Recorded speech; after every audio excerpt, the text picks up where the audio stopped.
नमस्कार मित्रांनो, मी विजय शेळके आपल्या सगळ्यांचे इग्नाइट अकॅडमीवरती सहर्ष स्वागत करतो. मित्रांनो, शिक्षक पात्रता परीक्षा या संदर्भात बऱ्याच विद्यार्थ्यांच्या मनामध्ये विविध प्रकारच्या कन्सेप्ट आहेत की नेमकं काही प्रश्न पण आहेत की सर हे काय असतं, नेमकं कशा प्रकारे. चला, आजच्या व्हिडिओच्या माध्यमातून आपण बघणार आहे नेमकं टीईटी परीक्षेचं स्वरूप काय आहे, टीईटी परीक्षेला विषय किती असतात, गुण किती असतात, वेळ काय आहे, त्याचबरोबर त्याची काठिण्य पातळी काय, त्याची लेवल काय, पात्र होण्यासाठी तुम्हाला किती गुण पाहिजे आणि त्याच्यानंतर या परीक्षा ऑफलाईन होणार की ऑनलाईन होणार असा संभ्रम बऱ्याच विद्यार्थ्यांच्या मनामध्ये. आजच्या या व्हिडिओच्या माध्यमातून आपण त्या सगळ्या गोष्टी बघणार आहोत. ओके, चला सुरू करूया. बघा, या परीक्षेचं नेमकं स्वरूप काय आहे, कसं असतं स्वरूप याचं नेमकं. बघा, या परीक्षेविषयी जर आपण विचार केला तर ही परीक्षा आयोजन करण्याचं काम कोण करतं? महाराष्ट्र राज्य परीक्षा परिषद करत असतं. म्हणजे MSc पुणे ज्यांच्या नावाने आपण बोलतो, महाराष्ट्र राज्य परीक्षा परिषद काय करत असतं? या परीक्षा आयोजित करत असतं. टीईटी ची परीक्षा यांच्या मार्फत घेतली जात असते, म्हणजे महाराष्ट्र राज्य परीक्षा परिषद आयोजित करते. परंतु एक थोडासा बदल झाला. आतापर्यंत ही परीक्षा आयोजन करण्याचं आणि घेण्याचं काम सुद्धा महाराष्ट्र राज्य परीक्षा परिषदेत असायचं, पण आता ही परीक्षा घेण्याचं काम त्यांनी IBPS या कंपनीकडे देण्यात आलेलं आहे. कोणाकडे? IBPS कडे दिलाय. म्हणून आता जरी आयोजक महाराष्ट्र राज्य परीक्षा परिषद असलं तरी सुद्धा ही परीक्षा IBPS मार्फत घेतली जाणार आहे.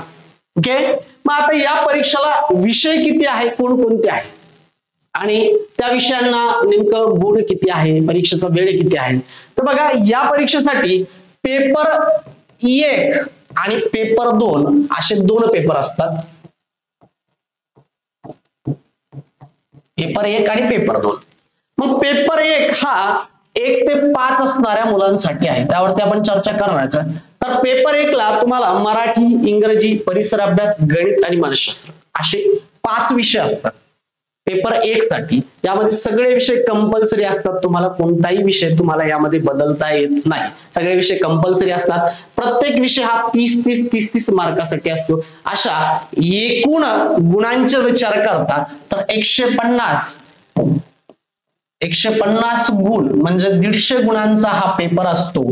150 गुण इथे तुम्हाला लागत असतात. सेम तसंच असतं पेपर 2 सुद्धा. तिथं मराठी, इंग्रजी. आता बघा, इथं एक थोडासा बदल आहे. यामध्ये सामाजिक शास्त्र आणि गणित हे 2 विषय असतात. जे विद्यार्थी आर्ट्स मधून ग्रॅज्युएट झाले त्यांनी सामाजिक शास्त्र घ्यायचं, किंवा जे विद्यार्थी सायन्स मधून ग्रॅज्युएट झाले आहेत त्यांना गणित व विज्ञान निवडायचा असतो. मग हा जर सामाजिक शास्त्र निवडला तो पण 60 मार्काला, तो दोन्ही पैकी एक विषय तुम्हाला सिलेक्ट करायचा असतो. तुमचं ग्रॅज्युएशन कशात आहे त्याच्यानुसार हा विषय तुम्हाला निवडायचा असतो. आणि त्यानंतर मानसशास्त्र 30. अशा प्रकारे हा दुसरा पेपर सुद्धा तुमचा 150 मार्कासाठीच असतो. म्हणजे दोन्ही पेपर तुम्हाला 150 मार्कासाठीच असतात. पेपर 1 सुद्धा आणि पेपर 2 सुद्धा तुम्हाला 150 मार्कासाठीच असणार आहे तुम्हाला. ओके, त्यानंतर या परीक्षेमध्ये पात्रता सुद्धा ठरवली जाते. आपल्याला पात्रता म्हणजे काय म्हणता येईल आपल्याला, की नेमकं किती गुण तुम्हाला पात्र होण्यासाठी लागत असतात. तर बघा, तुम्हाला ओपन कॅटेगरीत असाल तुम्ही, म्हणजे जनरल म्हणतो आपण, ओपन वाल्यांसाठी 90 गुण, या 150 पैकी तुम्हाला 90 गुण पास होण्यासाठी लागत असतात. आणि ज्या कास्ट वाले असतात, समजा कोणत्याही कॅटेगरीतून असेल तर तुम्हाला समथिंग 83 गुण तुम्हाला पास होण्यासाठी लागत असतात. म्हणजे 150 पैकी तुम्हाला 90 पाडा ओपन वाल्यांसाठी, आणि कास्ट मध्ये असेल, कोणत्याही कास्ट मध्ये रिझर्वेशन असेल तर त्यांना 83 गुण तुम्हाला 150 पैकी पात्र होण्यासाठी लागतात. अशा प्रकारे. बरं, आता बघा काठिण्य पातळी कशी असते. तर बघा, ही काठिण्य पातळी अवरेज टू म्हणजे एकदम म्हणता येईल आपल्याला, एकदम खूप लो पासून ऍडव्हान्स पर्यंत पण जाता येईल. काही प्रश्न बेसिक असतात, काही मीडियम असतात आणि काही थोडे अवघड पण असतात. यामध्ये इथं आतापर्यंत सांगतो तुम्हाला की जेव्हा परीक्षा महाराष्ट्र राज्य परीक्षा परिषदेमार्फत घेतली जात होती तेव्हा शालेय अभ्यासक्रमाची लेवल होती. तिथे शालेय अभ्यासक्रम आणि यावरती आधारित त्याच समजा जसा वर्ग आहे त्या वर्गानुसार अभ्यासक्रम असायचा. समजा पहिला पेपर 1ली ते 5वी साठीचा आणि दुसरा पेपर 6वी ते 8वी साठीचा, यांचा 10वी पर्यंतचा अभ्यासक्रम म्हणता येईल. इथे 8वी पर्यंत आणि इथे 10वी पर्यंत अभ्यासक्रम तुम्हाला त्या लेवलची जी पात्रता होती त्याच लेवलचं इथे काठिण्य पातळी असायची. खूप काही डिफिकल्ट काठिण्य पातळी नसायची.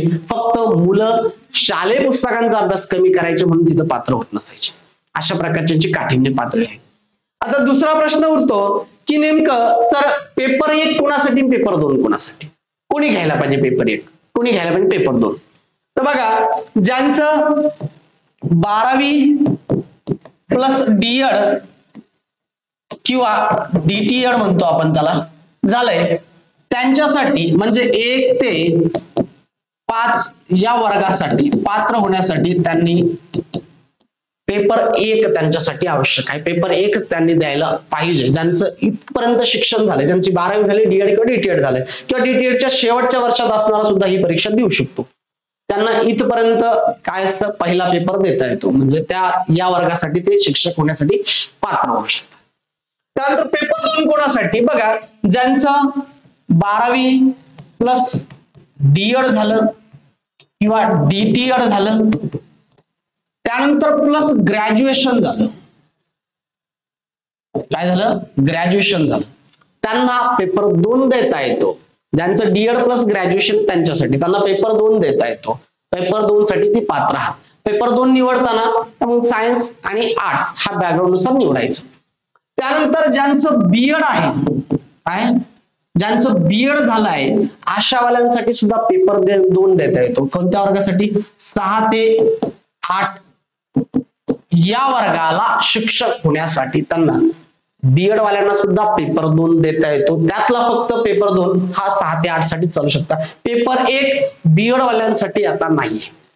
बीएड झालेल्या विद्यार्थ्यांनी पेपर 1 द्यायचा नाहीये, कारण हा त्यांच्यासाठी आता नाहीये. फक्त पेपर 2 द्यायचा आहे. त्यामध्ये सायन्स आणि विज्ञान गणित कोणासाठी आणि सामाजिक शास्त्र कोणासाठी, पेपर 2 मध्ये हा कन्फ्युजन आहे. नेमकं सर आम्ही सामाजिक शास्त्र घ्यायचं की आम्ही गणित व विज्ञान घ्यायचं. तर मित्रांनो ज्यांचं ग्रॅज्युएशन आर्ट्स मधून झालंय, कशामधून, आर्ट्स मधून झालंय, म्हणजे ज्यांचं ग्रॅज्युएशन आर्ट्स मधून आहे त्यांच्यासाठी सामाजिक शास्त्र हा पेपर आवश्यक आहे. म्हणजे पेपर 2 साठी निवडताना त्यांनी सामाजिक शास्त्र निवडायचं. ग्रॅज्युएशन ज्यांचं आर्ट्स मधून, ज्यांचं इतिहास मधून झालं, भूगोल मधून झालं, कोणत्या विषयातून असू दे, आर्ट्स मधून ज्यांचं ग्रॅज्युएशन झालंय त्यांनी निवडताना सामाजिक शास्त्र हा पेपर 2 साठी निवडायचा आहे, त्या हा विषय. त्यानंतर ज्यांचं सायन्स मधून झालंय, कशामधून, सायन्स मधून ग्रॅज्युएशन झालंय त्यांचं, किंवा ज्यांचं कॉमर्स आहे, ज्यांचं कॉमर्स आहे त्यांनी विज्ञान व गणित हा पेपर 2 मधला विषय त्यांनी टीईटी साठी निवडायचा आहे. इथं कोणीही चूक करू नका, कारण याच नुसार तुमचं पुढचं भवितव्य ठरत असतं मित्रांनो. ज्यांचं सायन्स आहे, ज्यांचं ग्रॅज्युएशन सायन्स मधून झालं, ज्यांचं ग्रॅज्युएशन कॉमर्स मधून झालं त्यांनी विज्ञान व गणित हा विषय निवडा पेपर 2 साठी, आणि ज्यांचं ग्रॅज्युएशन आर्ट्स मधून झालं त्यांनी सामाजिक शास्त्र हा विषय निवडायचा असतो पेपर 2 साठी. मित्रांनो विषय निवडताना थोडी काळजी घ्या, कारण या विषयानुसार तुमचं भवितव्य ठरत असतं, तुम्हाला प्रेफरन्स पण येत असतात. हे खूप महत्वाचं आहे. बऱ्याच जणांच्या मनामध्ये अजून संभ्रम आहे नेमकं कोणता विषय निवडायचा. ओके, जर तुम्ही टीईटीची तयारी करत असाल, तर मित्रांनो टीईटी साठी इग्नाइट अकॅडमी वरती बॅचेस चालू आहेत. कोणत्याही बॅचला तुम्ही ऍडमिशन घेऊ शकता. पेपर 1 ची तयारी करताय, पेपर 2 मध्ये सामाजिक शास्त्राची तयारी करताय, पेपर 2 मध्ये गणित व विज्ञानची तयारी करताय, किंवा पेपर 1 आणि 2 पहिली ते 8वी पर्यंत जर तुम्हाला शिक्षक व्हायचं एकत्रित तयारी करता, त्यासाठी सुद्धा आपल्याकडे बॅचेस चालू आहेत. बॅचेस संदर्भात तुम्हाला काही अडचणी आल्या तर तुम्ही 88 99 61 16 या क्रमांकावरती संपर्क साधू शकता. इग्नाइट अकॅडमी ऍप तुम्ही डाउनलोड करा. या ऍप वरती कॅटेगरी निवडताना टीईटी टेट अशी कॅटेगरी निवडा आणि कोर्सेस ऑप्शन मध्ये गेला तर तुम्हाला सगळ्या बॅचेस दिसतील. त्या बॅचेस वरून तुम्ही परचेस करून त्या बॅचला जॉईन होऊ शकता.